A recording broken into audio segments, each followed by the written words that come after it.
The Grand Palaces in Seoul are some of the most iconic and most frequently visited locations in the city. But did you know that there are 5 of them? From the grandeur of Gyeongbok Palace to the charm of some of the smaller hidden gems, this video will guide you through each palace's unique history, atmosphere, and overall highlights and downsides. Whether you are interested in traditional architecture, natural beauty, or cultural heritage, we will help you decide which palace or palaces deserve a spot on your itinerary while visiting Seoul. Gyeongbok Palace is the largest and most iconic of the 5 grand palaces in Seoul.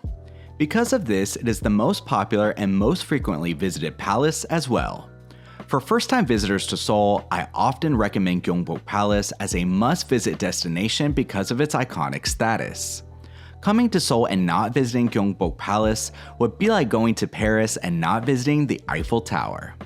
Gyeongbok Palace also has its own set of unique features, such as pavilions and the King's Library, and it also houses the National Palace Museum of Korea and the National Folk Museum, making it an overall comprehensive cultural experience. The palace is closed on Tuesdays and typically closes around 6 p.m. However, they often have special night tours during various times of the year, such as summer and autumn. Tickets for adults are just 3,000 Korean won, which is approximately $2 American. Also, visitors wearing traditional Korean hanbok can enter for free, which adds an immersive touch to your palace experience. Gyeongbok Palace also stands out because it is one of the few grand palaces that actually host a changing of the royal guard ceremony. Held multiple times daily, this vibrant reenactment offers a glimpse into Joseon-era royal customs. Gyeongbok Palace's central location also makes it easy to explore other attractions nearby. The Bukjeon Hanok village is just a short walk away, as well as the neighborhood of Insadong, which is known for its art galleries, various shopping, and street food. The biggest downside to visiting Gyeongbok Palace is the overall crowds. Naturally, this destination is very popular, and so if you are looking to explore historical grounds in a more peaceful way, or if you are specifically focused on taking special photos at a palace destination, then Gyeongbok Palace may not be the best location. However, Gyeongbok Palace is so large, convenient, and overall stunning architecturally that it is hard not to stop by anytime you are visiting Seoul. Changdeok Palace is a palace known for its natural beauty. During the Joseon dynasty, it was the favored residence of many kings due to its tranquil surroundings and architectural harmony with the natural terrain. One of the most unique and popular aspects of Changdeok Palace is its secret garden. This secluded garden is a masterpiece of landscape design, with various pavilions, ponds, and pathways that make visitors feel as though they've stepped back in time. However, it should be known that access to the palace's secret garden comes with an extra fee on top of the fee it costs to get into the main palace grounds. The general admission cost is the same as Gyeongbok Palace at 3,000 won, and the admission to the secret garden is just an additional 5,000 won, which together only ends up being about $6.50 US. Once you have purchased a ticket to the secret garden, you will be given a specific time in which you can enter and can either explore the garden on your own or as part of a guided tour. If you are planning to visit Changdeok Palace, I would definitely recommend visiting the secret garden, as it is a wonderful chance to see some special Korean architecture and to take some amazing pictures on a palace ground that isn't so crowded.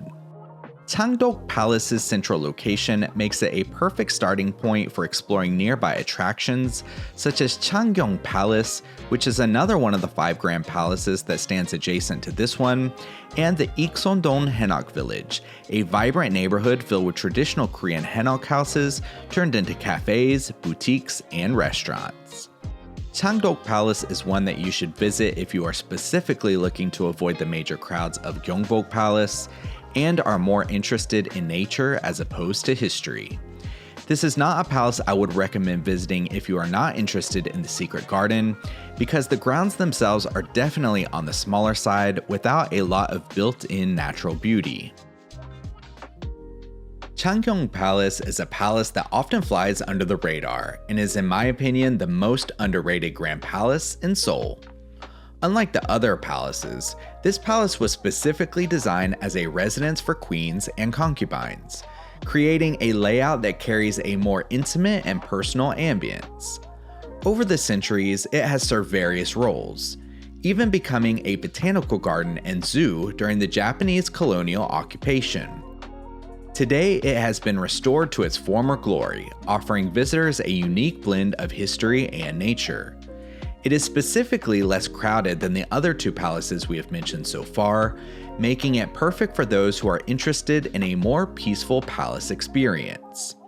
This palace is extremely cheap to visit, with just a 1,000 Korean won admission fee, which comes out to around 70 cents in American dollars. This palace also includes some unique aspects, such as the oldest surviving throne hall in Seoul, and the greenhouse garden, which is a remnant of the palace's time as a botanical garden. This is also my favorite palace to explore at night, since it is almost always empty, so you can have most of the palace grounds to yourself. I think the biggest negative for visiting this palace is its location, as it is not strategically located to any main subway exit, making it a little inconvenient to get to. However, the grounds here are actually quite massive, and its partial position on the hills can give some stunning views of the palace grounds and Namsan Mountain. This is also my favorite palace to visit during autumn, as the trees around the palace come to life in beautiful autumn colors. I would suggest this palace to anyone who is looking for something a bit more private and isolated.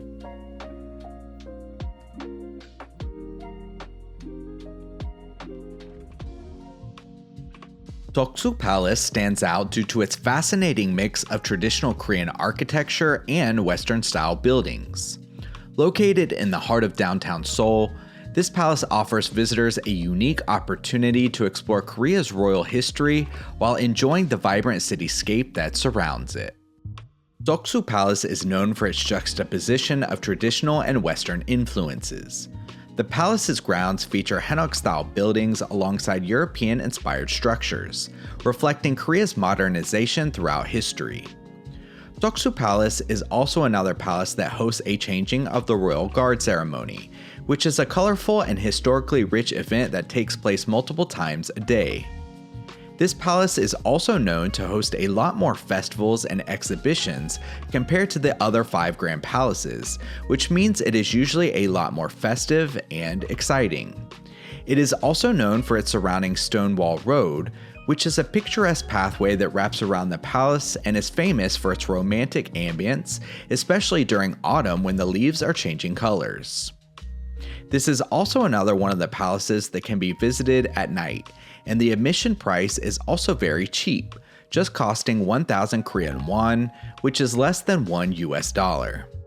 It is also in an extremely convenient location for exploring other parts of downtown Seoul, as it is just across the street from Seoul City Hall, and the surrounding area is filled with tons of wonderful restaurants, cafes, and attractions.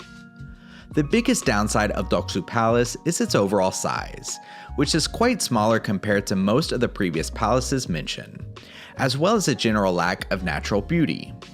Here you will not find many ponds, trees, or gardens, and instead the palace focuses much more on unique architecture and culture. I would suggest visiting Deoksu Palace to anyone who is interested in more modern aspects of Korean culture, and to anyone who is looking to explore more of the downtown regions of Seoul.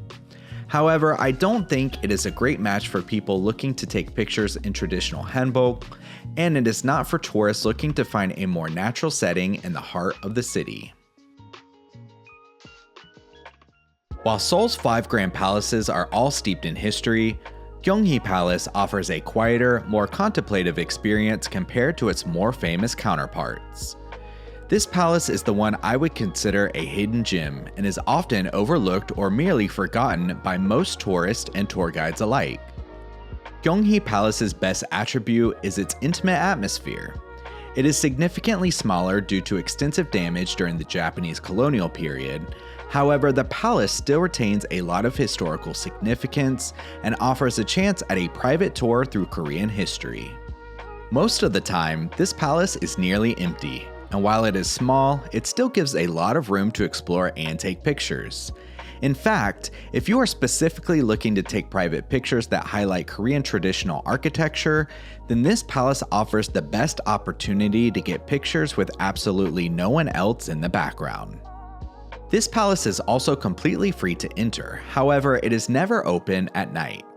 The palace is also surrounded by a nice peaceful public park, the Seoul Museum of History, which is also free to enter, and a museum village that highlights the past 100 years of development in Seoul, including free interactive spaces such as a retro arcade and a working movie theater. The biggest downside to this palace is its general location, as it is not particularly close to any major subway station, and the general fact that it is significantly smaller than the other palaces. However, this palace is an introvert's dream, and it is certainly the best palace to explore if you are looking to explore or take pictures in complete peace and solitude.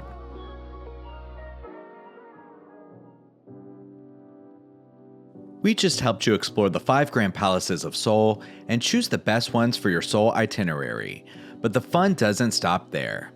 We are dedicated to helping you explore all the wonderful things Seoul has to offer and more, so don't forget to like, share, and subscribe for more travel guides and tips.